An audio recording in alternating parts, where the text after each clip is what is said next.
Bismillahirrahmanirrahim.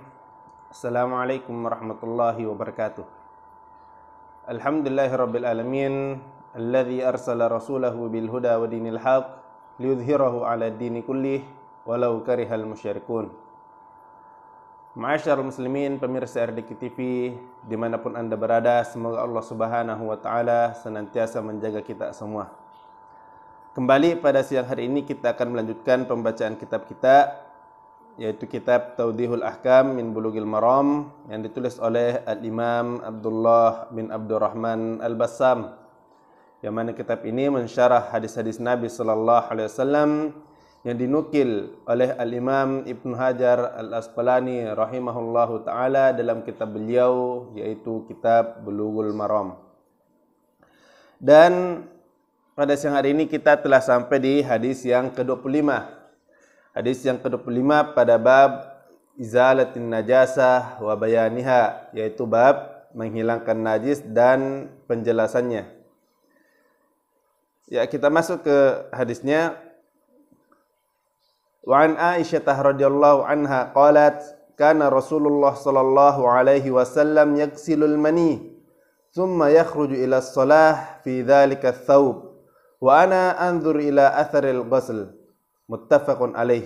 Wa li Muslim laqad kuntu afruquhu min thawbi Rasulillah sallallahu alaihi wasallam farkan fayusalli fihi wa fi lafdhin lahu laqad kuntu ahukkuhu yabisan bidhufri min thawbihi. Hadis yang ke-25, hadis yang diriwayatkan oleh sahabiyat sekaligus ummul mukminin, istri Rasulullah sallallahu alaihi wasallam sekaligus ummul kaum muslimin, Aisyah radhiyallahu anha. Dia berkata bahwasanya Rasulullah sallallahu alaihi wasallam pernah mencuci mani dari bajunya, kemudian beliau keluar rumah untuk melakukan salat dengan baju tersebut. Saat itu aku melihat bekas cucian itu atau atharul ghusl, dan ini hadis diriwayatkan oleh muttafaqun alaih. Dalam redaksi hadis yang diriwayatkan oleh Imam Muslim terdapat kalimat aku pernah menggosok-gosok air mani dari baju Rasulullah sallallahu alaihi wasallam, lalu beliau salat dengan baju tersebut. Sementara dalam redaksi Muslim yang lain disebutkan aku pernah mengerik mani yang kering dari baju Nabi sallallahu alaihi wasallam dengan kukuku, kata Aisyah radhiyallahu anha. Adapun hal-hal penting dari hadis ini, yang pertama adalah sunnah Rasulullah sallallahu alaihi wasallam membersihkan mani yang kering dengan cara menggosok-gosok agar rontok dan mencuci mani yang masih baru dengan basah dengan air. Kedua, kesucian air mani manusia. Rasulullah sallallahu alaihi wasallam membersihkan air mani dengan cara menggosok-gosoknya tanpa mencucinya merupakan bukti kesucian air mani tersebut. Sikap beliau sallallahu alaihi wasallam yang membiarkan air maninya hingga kering padahal ajarannya adalah segera membersihkan najis merupakan bukti kesucian dari air mani tersebut. Tiga, adalah sunnah mencuci air mani dengan air baik dalam kondisi masih basah atau sudah kering dalam rangka mewujudkan kebersihan yang sempurna. Semana pencucian ingus atau kotor-kotoran suci lainnya dengan menggunakan air. 4. Tidak wajib menghindar dari segala sisa-sisa yang keluar dari tubuh manusia yang sifatnya suci, serta diperbolehkannya membiarkan keberadaannya di tubuh, pakaian atau lainnya. Hal ini berdasarkan sikap Rasulullah sallallahu alaihi wasallam yang membiarkan air maninya mengering di baju. Kelima, sikap Rasulullah sallallahu alaihi wasallam yang meminimalisir hal-hal yang bersifat duniawi. Mengingat baju tidur beliau adalah juga baju yang digunakannya untuk sholat dan keluar rumah. Hal ini merupakan petunjuk kepada umatnya agar tidak berlebihan dan hanya meningkatkan minat mereka pada pahala dan pemberian yang ada di sisi Allah Subhanahu wa taala.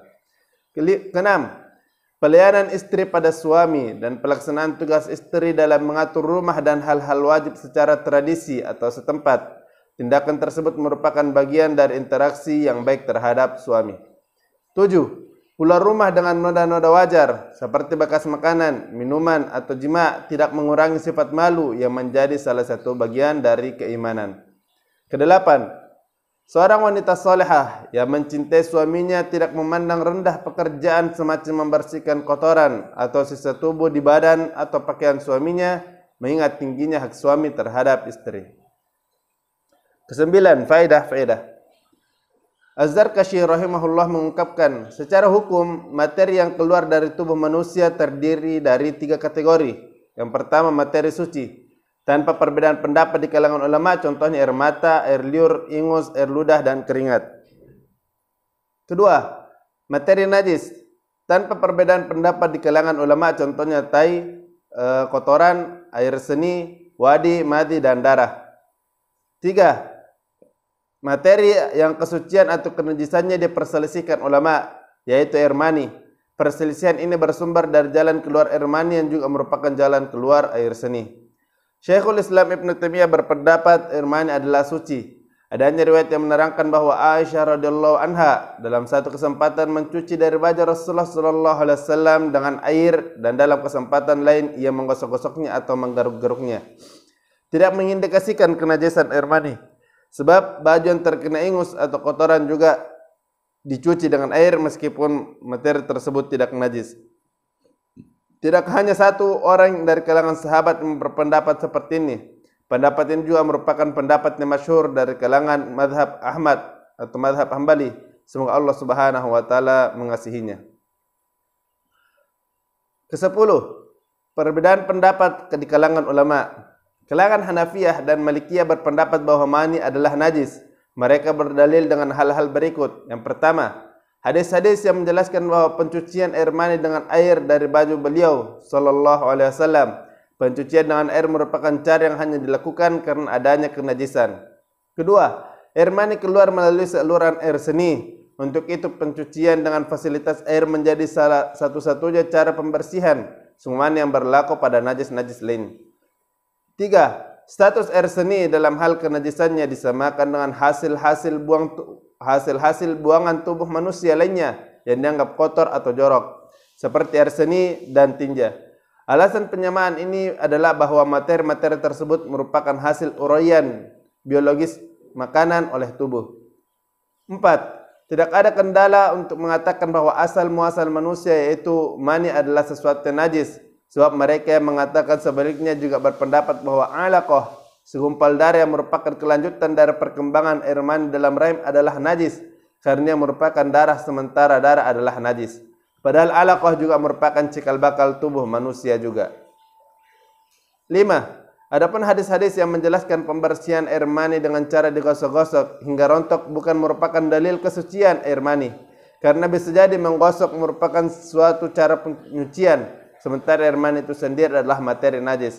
Hal ini dapat diperhatikan dalam riwayat yang menjelaskan bahwa sandal yang terkena najis atau adha, maka gesekan debu merupakan cara menyucikannya. Artinya, debu dianggap cukup untuk mencuci najis tersebut. Sementara tidak ada dalil yang mengatakan kesucian najis itu sendiri.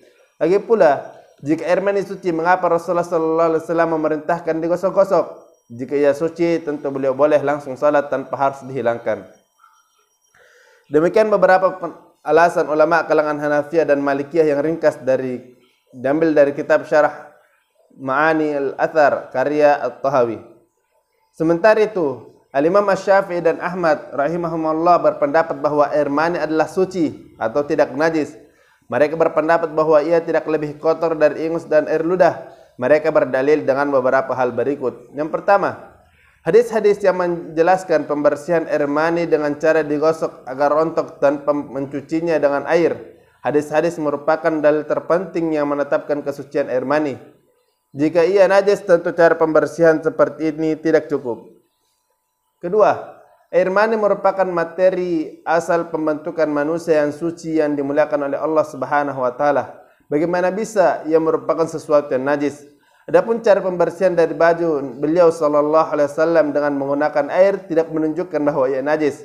Hal itu hanya karena alasan kebersihan normal, cuma membersihkan terhadap air ludah dan ingus. Pendapat ini merupakan pendapat yang kuat atau rajih. Ketiga, sikap Rasulullah sallallahu alaihi wasallam yang tidak cepat-cepat menghilangkannya dari bajunya, ia mengering juga merupakan dalil kesucian air mani.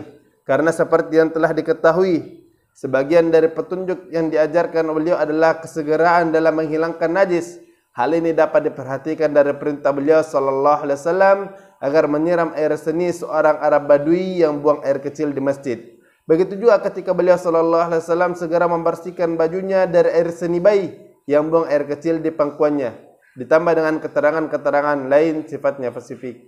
Pendapat yang rajih yang kuat adalah pendapat yang kedua, yaitu pendapat yang dianut oleh Imam Asy-Syafi'i dan Imam Ahmad rahimahumullahu taala. Ini yang bisa kami bacakan, lebih dan kurangnya mohon dimaafkan. Mudah-mudahan kita bisa mengambil manfaat dan faedah dari bacaan kita ini. Subhanakallahumma bihamdik asyhadu an la ilaha illa anta astaghfiruka wa atubu ilaik. Sallallahu ala nabiyyina Muhammad wa ala alihi washabihi wasallam. Wa akhiru da'wana alhamdulillahi rabbil alamin. Assalamualaikum warahmatullahi wabarakatuh.